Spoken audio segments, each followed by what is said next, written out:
losing my mind. Is everybody in the world blind? 발표 시작해보겠습니다. 저는 이제 메가스터디 교육이라는 기업을 준비해봤고요. 제목은 이제 혁명인구 감소에도 살아남는 기업이라고 달아봤습니다. 먼저 이제 메가스터디 교육의 이제 차트를 띄워봤고요.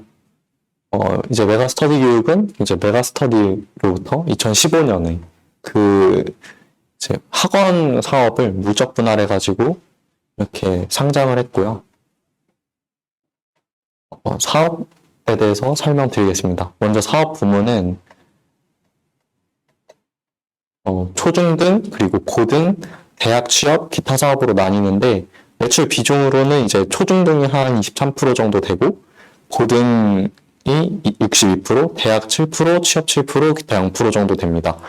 근데 이제 취업 같은 경우는 적자가 나고 있는 상황이고요. 그 다음에 기타는 이제 투자부동산을 임대하는 그런 건데 매출 비중은 되게 작아서 거의 0% 정도 됩니다. 사업 부문별로 좀 말씀을 드리면 초중등인데 이제 거의 이제 초중등은 온라인 위주예요. 근데 이제 엘리하이라는 그 초등 온라인 그 사이트가 있고 엠베스트라는 중등 온라인 사이트가 있습니다.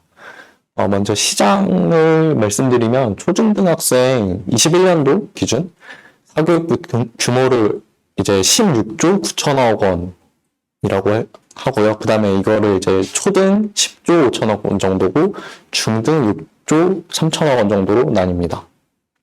그 사교육에 이제 참여하는 그 비율은 초등이 82% 정도, 중등이 73% 정도 됩니다. 월 평균 사교육비는 이제 초등 32만 8천 원, 중등 39만 2천 원 정도고요. 이제 초중등 시장의 특징을 말씀드리면 이제 아무래도 연령이 좀 낮고 자기주도 학습 능력이 부족하다 보니까 아무래도 오프라인 수업을 선호하는 경향이 있다고 합니다.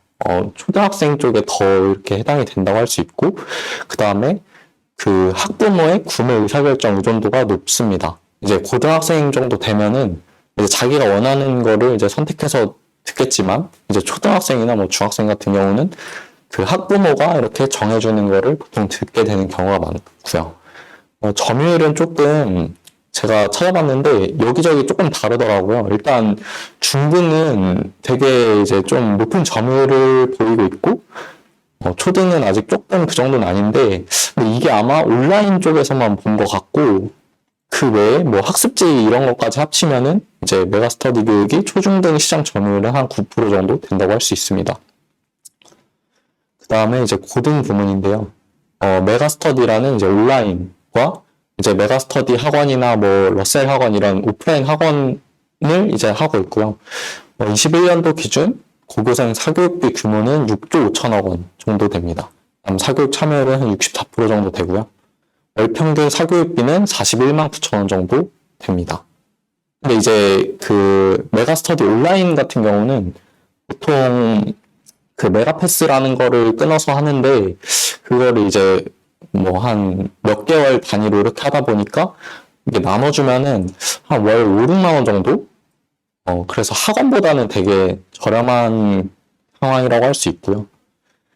그 다음에 뭐 특징을 보자면 대학 입시 시장은 그 학기 초랑 그 다음에 여름방학부터 11월 수능 전까지 그 기간에 그 매출이 좀 집중되는 그런 계절적인 특성이 있습니다.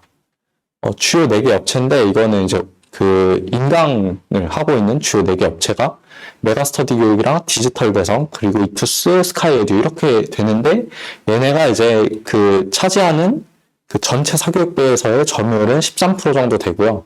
뭐 오프라인이랑 이런 거 다 합치다 보니까 이렇게 나오는데 그 4개 안에서의 점유율은 메가스터디가 56% 정도, 대성이 이제 26% 정도이고, 스카이에듀는 이제 온라인 사업을 중단했고요. 이투스도 뭐, 막 매각 이런 얘기가 나오기 때문에 사실상 2강 체제로 가고 있는 상황입니다. 그 다음에 대학 부문인데, 이거는 아이비 기명을 인수하면서 하고 있고요. 편입하는 그런 거라고 보시면 됩니다. 2022학년도에 대학 편입학 선발 인원은 주요 53개 대학 기준으로 9,994명 정도이고 준비 기간은 대략 1년에서 1년 6개월 정도 됩니다. 그리고 이제 주로 이제 1-3-7월에 신규생 유입이 높고, 그 다음에 누적 인원과 매출이 7-8월 정점으로 12월까지 추세가 유지되는 그런 특징을 가지고 있고요. IB형 점유율은 이제 80%대로 되게 높은 수준이라고 이렇게 할 수 있습니다. 그 다음에 취업시장은 이제 내가 공무원 등이 있는데, 그냥 공무원 쪽 시장이라고 보면 될 것 같아요. 21년 그 5월 취업 시험 준비자 중에 이제 일반 공무원을 준비하고 있는 비경제 활동 인구는 27만 9천 명 정도입니다. 그 공무원 채용 시험 준비 기간은 평균 2년 2개월 정도 되고요. 대부분 상반기에 필기 시험이 실시되기 때문에 하반기에 신규 판매가 집중되는 경향이 있습니다. 근데 이제 22년에 그 9급 공채에서 그 이제 고교 과목이 좀 제외되고, 그 다음에 전문 과목이 필수화되면서 이제 생소한 과목을 공부해야 한다는 부담감이 커져서 지원자 수가 일시적으로는 감소할 수 있다고 이렇게 봅니다. 시장 점유율은 한 6% 정도 수준입니다. 보시면은 외역 공무원이 6% 정도 수준이고 공단기가 44%로 1위를 차지하고 있습니다. 이 부분은 이따가 뒤에서도 말씀드릴 수 있어요. 이렇게 이제 보시면은 전체적으로 교육 시장이 조금씩 약간 매출이 어느 때 집중되고 이런 특징은 조금씩 다르지만 전체적으로 이제 사교육 시장이라는 거는 가격을 올린다거나 부담이 된다고 해서 쉽게 소비를 줄일 수 있는 그런 시장이 아니기 때문에 인플레이션이나 이런 데에서도 살아남을 수 있는 그런 사업이라고 생각하고요. 경영진 및 주주 보겠습니다. 이제 손준 대표님이랑 손성원 대표님이 지분율이 똑같이 13.53% 정도 되는데, 이 두 분이 이제 좀 중요한데, 손준 대표님 같은 경우는, 먼저 이제 스타 강사 출신으로 이제 메가스터디를 이제 처음에 만드시고, 그 다음에 이제 인강 시장을 처음으로 이제 시작하셨다고 볼 수 있고, 그 다음에 손성원 대표님은 이제 동생 분이신데, 이제 좀 경영을 되게 잘 하시는 걸로 이제 좀 많이 알려져 있는 것 같아요.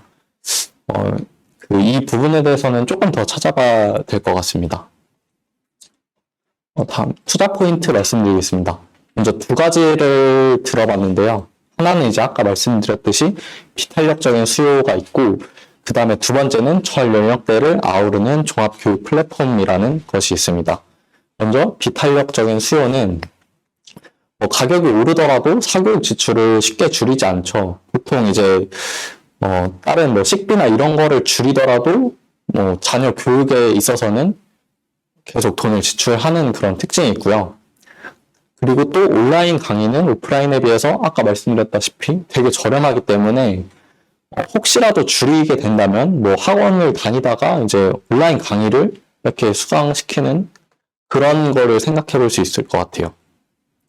월 평균 사교육비가 이제 41만 9천 원인데 온라인 강의는 월 5, 6만 원 수준이니까 되게 많이 차이가 나죠. 근데 이제 또 강의 질로 따지면은 이제 인강에는 그 유명 학원에서 그 수강할 수 있는 그런 스타 강사의 수업을 들을 수 있어가지고 사실 되게 수준 높은 강의라고 할 수 있어요. 그래가지고 이런 점을 봤을 때 메가스터디 교육은 되게 비탄력적인 그런 수요를 가지고 있는 기업이라고 할 수 있을 것 같습니다.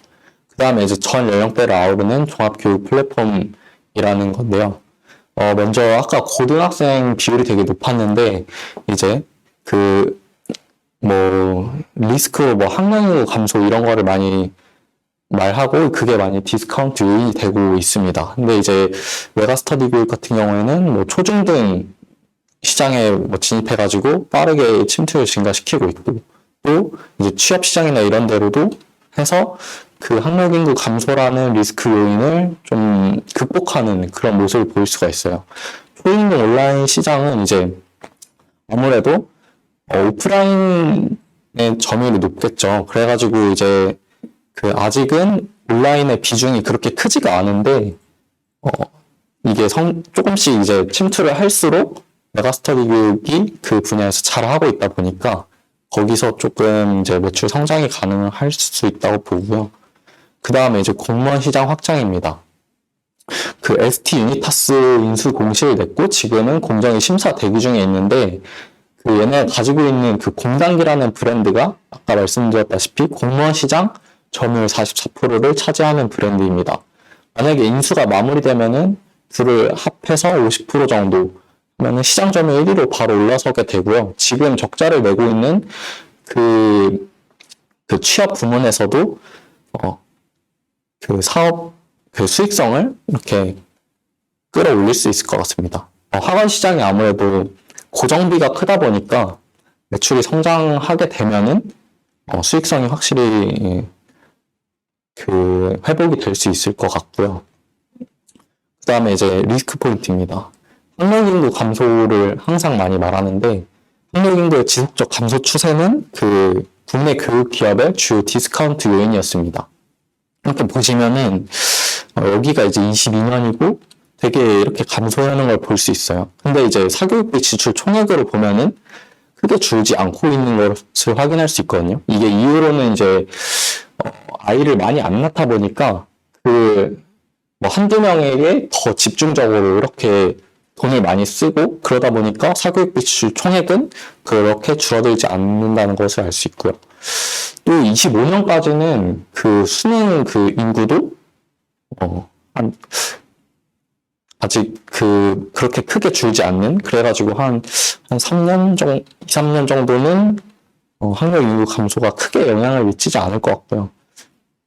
그리고 제가 오히려 이게 좋은 걸로도 생각해 볼 수 있는 게 학력 인구 감소에 따라서 시장 진입자들이 많이 들어오지 않게 되고, 오히려 아까 보셨듯이 이제 퇴출이 되고 있는 상황이거든요. 그럼으로써 이제 시장 지배력이 더 강화되고, 학력 인구 감소보다 시장 지배력을 강화하고 매출 그 점유율을 확대하는 그런 측면에서 오히려 저는 이제 좀 더 좋게 볼 수도 있지 않나 이렇게 생각을 해봤습니다. 네, 이상입니다.